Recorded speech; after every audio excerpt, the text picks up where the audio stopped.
بسم اللہ الرحمن الرحیم ایاک نعبد و ایاک نستعین۔ میں پوری دنیا میں رہنے والے اوورسیز پاکستانی، پاکستان میں رہنے والے تمام لوگ اور بالخصوص خیبر پختونخوا کی عوام سے مخاطب ہوں۔ 8 فروری یوم سیاہ کے طور پر ہم منا رہے ہیں، کیونکہ اس دن ہمارے لیڈر عمران خان کو جو ووٹ دیا لوگوں نے، اس میں ووٹ کی چوری کی گئی اور مینڈیٹ چوری کیا گیا۔ اس سے پہلے 1971 میں بھی یہی کام کیا گیا تھا، وہ ہماری تاریخ کا حصہ ہے، اور اس سے پاکستان ٹوٹ گیا تھا۔ اللہ معاف کرے، جس طرف ہم جا رہے ہیں اور جس طرف ہمارے ادارے اور ہماری یہ حکومتیں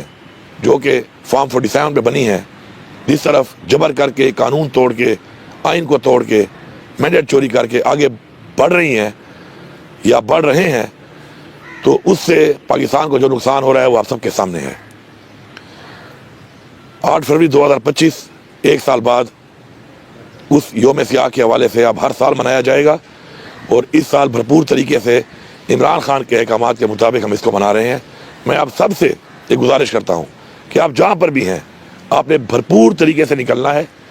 اور آپ نے یہ ثابت کرنا ہے کہ پاکستان کے لیے، پاکستان کی جمہوریت کے لیے، پاکستان کے آئین کے لیے آپ اپنا کردار ادا کریں گے، آپ نکلیں گے، اور جہاں جہاں پر بھی آپ ہیں وہاں پر آپ ایک احتجاج ریکارڈ کرائیں گے۔ اور پختونخوا کی جو عوام ہے، ہمارا ثوابی کے مقام پہ جلسہ ہے، اور آپ سب لوگوں نے وہاں پر آنا ہے، بھرپور طریقے سے پورے پاکستان کو، پوری دنیا کو یہ میسج دینا ہے کہ اپنا حق ہم لینا بھی جانتے ہیں،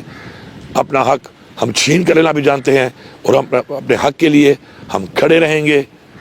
ایمان کے ساتھ، یقین کے ساتھ، عمران خان کے ساتھ انشاءاللہ، اور اپنا حق لے کر ہی دم لیں گے۔ میں آپ سب کا وہاں پر انشاءاللہ انتظار کروں گا۔